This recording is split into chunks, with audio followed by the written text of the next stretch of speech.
Hello everybody, and thank you for joining us here today on the NCBI Labs webinar. And we are going to look at the accessibility features that are in the iPad. Now, you may have noticed I have connected my mouse to my iPad, and that's for the purposes of today's demonstration. So I'm going to be simulating what one would do with their finger as they touch the screen with this mouse icon here, which is that yellow circle, and I have it just located there to the bottom right of this screen at the moment. So to have a look at the accessibility features that are now included in the iOS, which is Apple's iPad and iPhone operating system, we are using version 13, which is the latest one that has been released, and we're going to go straight in here into our settings icon. So if you want to find that settings icon, it's usually on the very home screen. If it's not, just slide left and go through the different apps that are there, and you'll eventually come across this settings icon, which is a gray one with the cog in there. So I'm going to tap on that and open it up, and we're brought straight to all the settings of the iPad. And down the left hand side here, you have all the different categories that you can go into and set up different features, such as your Wi-Fi, your Bluetooth, and so forth. But for the purposes of today's demonstration, we are looking at the accessibility options, which is located usually to the bottom left here. And if it's not there straight away, just browse down to it by just popping your finger on it and pushing the menu upwards, which will scroll down the menu for you, and you can select accessibility then. After tapping on accessibility, you are brought into all the different options that are available to help people with vision impairments or physical motor impairments or hard of hearing impairments to be able to use their iPad. And for us, our focus obviously is on the vision aspect, and that is at the top of the list in the accessibility options. So we'll start off by having a look at the VoiceOver. And the VoiceOver is a system that is very like a screen reader, I suppose, on a laptop, and it calls out the information verbally that allows you then to interact with it. So I'll just give you a quick demonstration of VoiceOver. So we'll turn that on here. There's a little switch to the right. VoiceOver on. Landscape. Charge port to the right. Settings. Okay, so VoiceOver announced that it is on and that it is in the settings, accessibility options, and that your laptop is orientated in the landscape mode with the charging port to the right hand side of the frame. On an older iPad, it would tell you that your home button is to the right of the frame, but this is a newer version iPad which does not have a physical home button.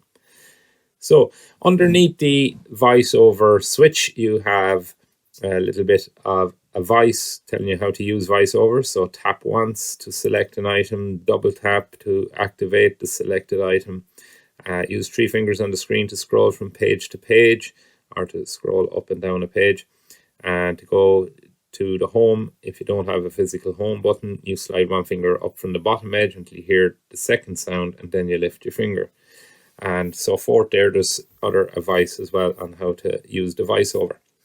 For those of you who are new to VoiceOver, haven't used it before, or think it would be a good assistive piece to have, you can go in and practice the VoiceOver. VoiceOver practice button. So I'm just going to highlight VoiceOver practice, and I double tap to open VoiceOver that there. practice heading. So Done.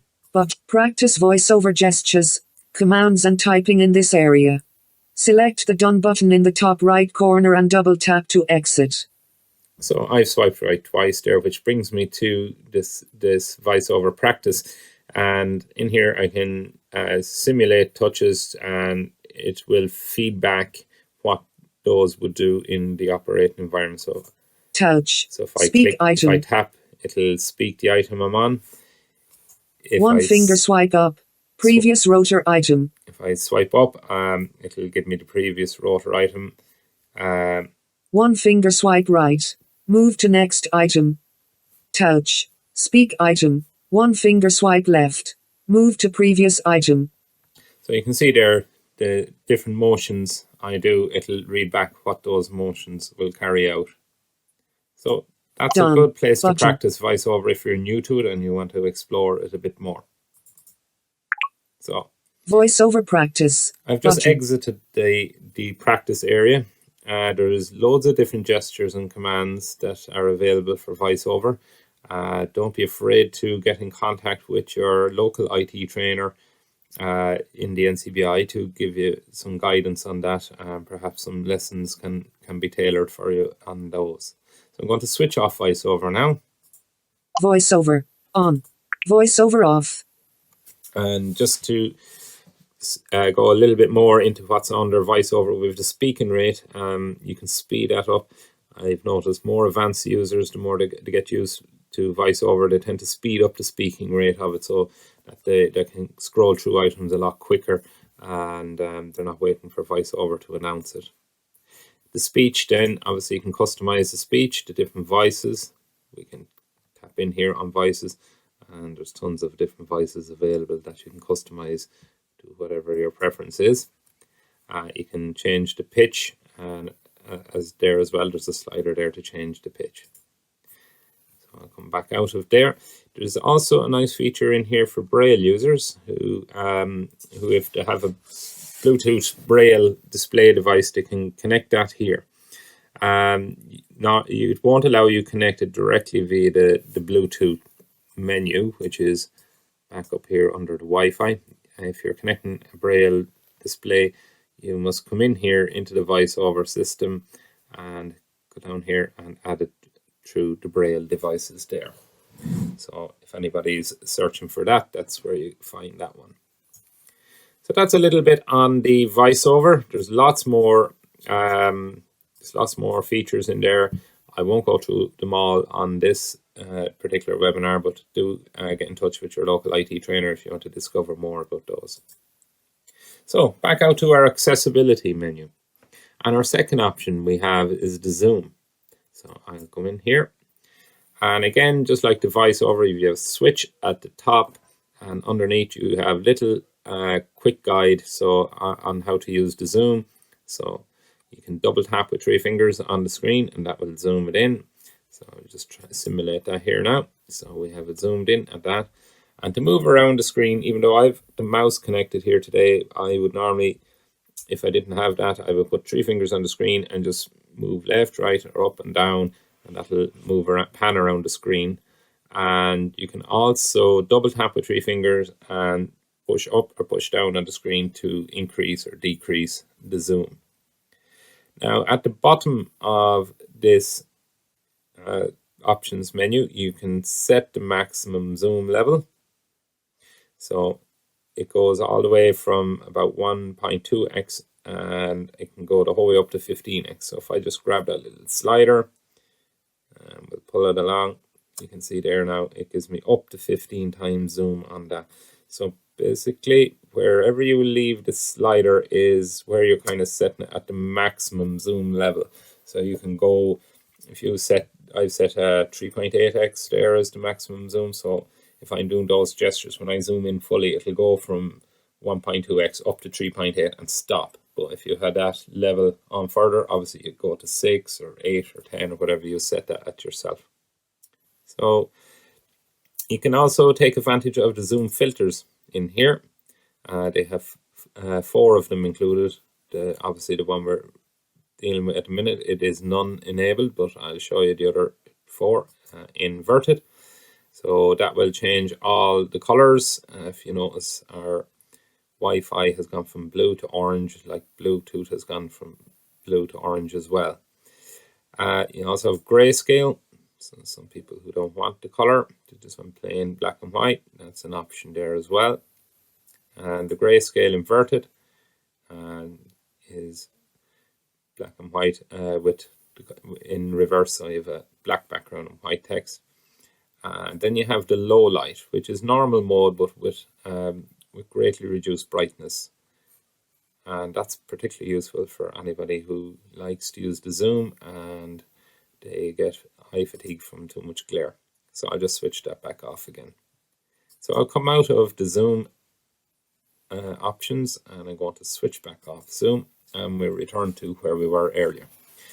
So there are the features of the zoom option. There's plenty more in there that you can enable. There's a zoom controller that you can have, which is an easy access button that constantly sits on the screen and floats around, kind of like this little home button guy that I have on the screen, because he's associated with the mouse. So I'll just really show you that real quick.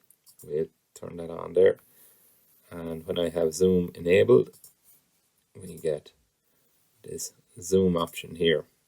So that gives us this menu. So I'll just go zoom out again.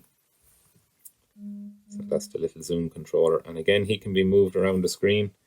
I'll just move him here manually, so I'll park him down there. And if you don't like him on screen, you can go in and turn him off. So that's the zoom. We'll come out of the zoom. And the next one we're going to have a look at is the magnifier. So I have the magnifier switched on, and to use the magnifier you can either triple click the home button or triple click the power button on the newer iPhones and iPads, and that enables you to use the magnifier. Now, because I'm using a mouse, I have added it to my control center, and I'm just showing that quickly. Over here on the left hand side, we just go the third one above the accessibility, and we go into control center, and I customize the controls, and by default magnifier is not enabled. So to add magnifier, you go down here and you have a green plus, and you tap that, and it comes up to the included options on your control center. So I'll just go back to where I was in the accessibility and into magnifier again.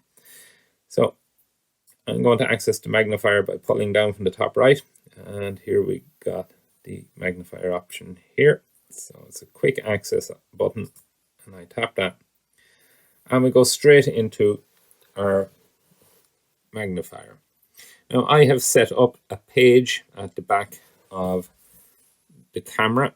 I have the iPad on a stand, and as you can see, that's me manually moving the page there. And this slider here is to zoom in and out using the camera. You also have a light option. There's a little lightning bolt just down here, and that turns on the light. So if you're in a low light situation, you can switch that on or off as required. So the next thing I'm going to show you is up here in the top right, you got these three little circles that are bunched together. We can tap on that, and it gives you the options to change the colors. So what it does is it reduces it to two colors, and we have blue background and white text. And the next one we'll try yellow text on blue background. And there's a grayscale, yellow and black, and red and black. Now again, down in the bottom right we have flip color options. So you have your brightness, your contrast, and then you have to flip the colors, and we'll tap on that. And you'll notice now our black background has turned to red and our red text has turned to black. And we'll just go back through all the options again.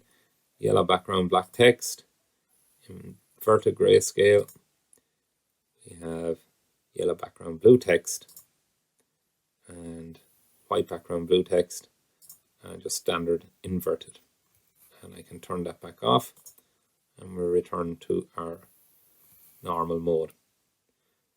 So that's the options that you can access on the magnifier. You can also adjust the brightness and the contrast. I'm quite happy with that there, so I'm not going to change those. But if you did want to increase the brightness or the contrast, you can by moving these sliders here with the yellow dots, move those up. So I'll just come back out of the options. So again, we'll just look at the zoom. So it's a matter of sliding this up and it will go in on the text for you. And you can move the iPad left and right then to read your text from a page in the background. There's also an option to pause the magnifier. So if I go in and I tap that, it pauses it, it locks it. And where that would be very useful is if you're out and about and you want to, let's say in a supermarket, there's a price and it's on a low shelf. And rather than getting down and trying to look at that, you can just drop your phone down and magnify it and pause it and then bring it back up to head height. And you will be able to see what that was. So that's the magnifier. You can scroll around.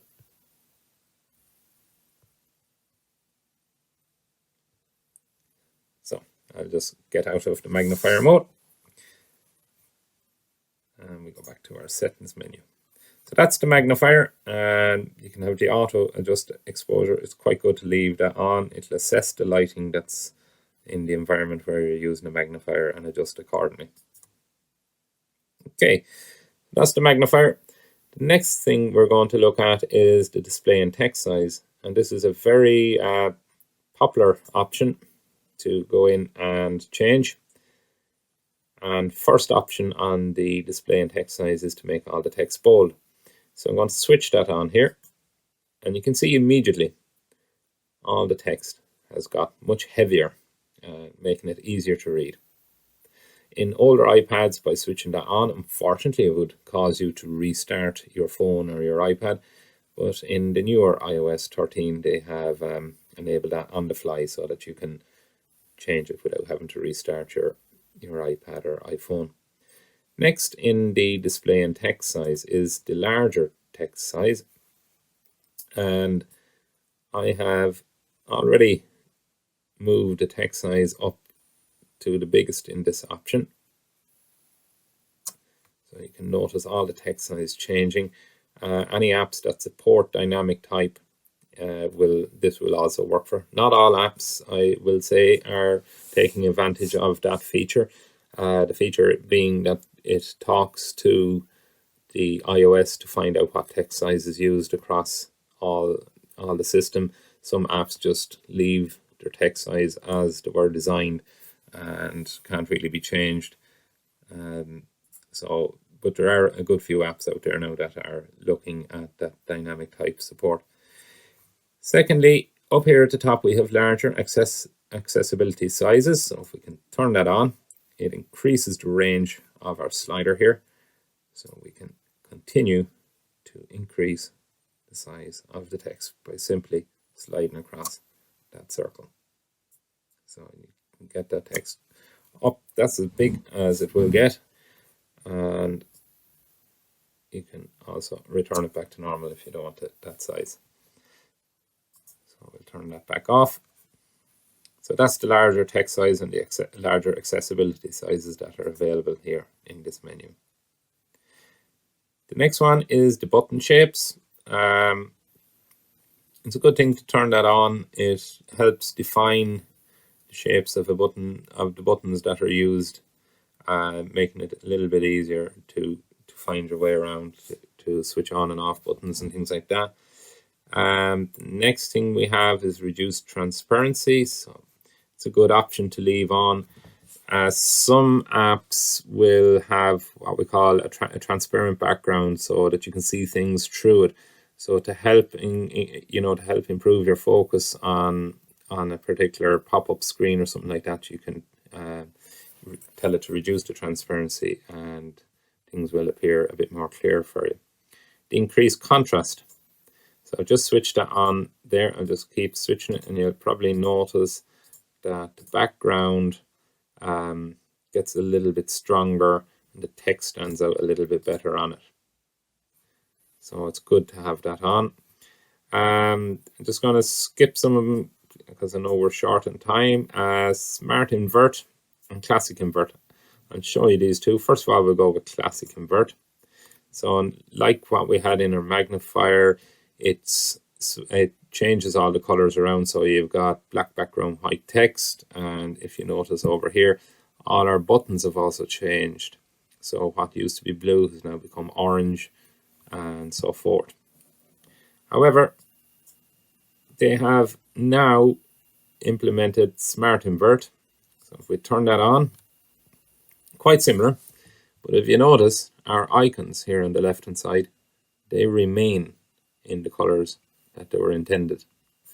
And this is particularly useful for when you're browsing web pages and that, and you have photographs that you don't want looking like they're a negative. So that's a handy one to have if you prefer to use the inverted colors. So Smart Invert for leaving the photographs alone. If you go with the Classic, everything changes. Reduce the white point. It's another good option just further down here. So I'll turn that on, and it reduces the strength of the white on the screen. Anybody that suffers from too much glare, this is a very good option to have switched on. So that's the display and text size. I'll go back up here and we'll return to our accessibility menu. The next one I'm going to have a look at for you is the spoken content. So tap on that and we'll go in here. So two options. The first one, speak selection. So we turn that on. And with speak selection, when you highlight text, most people will be familiar with this. When you highlight text on the iPad, you get an option to copy the text that you have and do a few more different things, share it and all that. It pops in another option in there called speak. So when you highlight text, it'll speak it out for you. And I'm just going to demonstrate that here. I'm just going to go straight over to the internet and we'll go for RTE and we'll pick a news article. Okay, so I'll just select this little article here, close that off. So I'm just going to go down and we just maybe highlight that text there. So we get this third option here, speak, and we tap on that. The final cost to the Irish state of dealing with the fallout from the COVID-19 pandemic could be as high as €30 billion, according to an analysis by KBC Bank Ireland. Okay, so it will only read what I have highlighted there in blue. So that is the purpose of that speak selection. Speak screen is another option.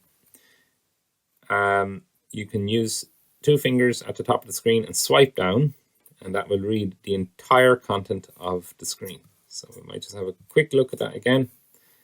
So I'll go back to the top, and now you won't see this, but I have two fingers at the top of the screen, and I'm swiping down.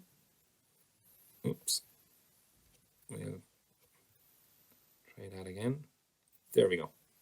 Austerity is not an antidote to a problem that has nothing to do with imbalances in the Irish or other economies, he stated. Mr. Hughes said while the near-term focus will be on reigniting the Irish economy, the actions required to do this should have lasting positive effects. A marked increase in spare capacity in the Irish economy could allow scope to make a significant start to address long-standing problems. So I'm just going to close that off. If you notice, it did pop out a little menu that you can activate just to stop that at any time. So that's the speak screen option. Next up is the speech controller. And I'm going to show you that. So we can enable that. It's a little floating device. You may have noticed it popped up a minute ago when I was doing the speak screen. And what this guy does is it gives you this menu. You can tap him and use the finger, select the finger, and then tap a sentence. The speech controller allows quick access to speak screen and speak and touch. Expand the controller and press play to start reading all content. Expand the controller and tap the finger icon to start speak and touch. Then tap or drag anywhere on the screen to hear the content under your finger. Lift your finger to exit speak and touch. Okay, so that's the speech controller, and it's quite similar to a feature that is in Android called Select to Speak. So you're tapping that, you're tapping the finger icon there, and then you're tapping the block of text that you want read out. So that's the speech controller, and I've turned him back off. Next thing we can do is highlight content. So this is useful particularly for younger viewers who are maybe just getting used to reading and all that. You can highlight the content as it's being read out. You can have it highlight the words it's reading as it says them, or the sentences, or both. And you can choose the highlighting style. So that's particularly useful maybe for younger folks who are starting out and they're still learning their words, that it will highlight them as it's being read out. The next thing we have here is typing feedback. And I have the two options by default are switched off. You can switch on characters and words, and I'll show you what that is about now. Okay, so we have characters and speak words. Now, I hope to be able to demonstrate that here. Sometimes if I'm recording, it won't call out the words. Capital H-O-W, how? A-R-E-R. Y-O-U-U. T-O-D-A-Y. Today. Okay, so that's the spoken content in the character feedback. As you type, you can have a call out those characters and call out the words.